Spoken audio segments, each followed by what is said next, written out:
Kaleshwaram commission chairman గా justice PC ఘోష్ను తప్పించి కేటీఆర్ ఎప్పుడు నియామకమయ్యారని ఆశ్చర్యపోకండి. కాళేశ్వరం కమిషన్ కేసీఆర్ హరీష్ రావులకు ఇచ్చిన నోటీసులపై కేటీఆర్ స్పందిస్తూ చేసిన వ్యాఖ్యలు వింటే కాళేశ్వరం కమిషన్ చైర్మన్ కేటీఆర్ ఏమోనని అనుమానం కలిగేలా ఉన్నాయని వాదనలు వినిపిస్తున్నాయి.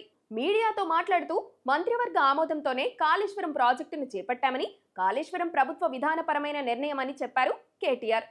ప్రాజెక్టు నిర్మాణంలో ఎలాంటి అవకతవకలు జరగలేదని ఆయనే సర్టిఫికేట్ ఇచ్చుకున్నారు. నేడు కాళేశ్వరం కమిషన్ ముందు హరీష్ రావు హాజరై పూర్తి వివరాలను వెల్లడించారు.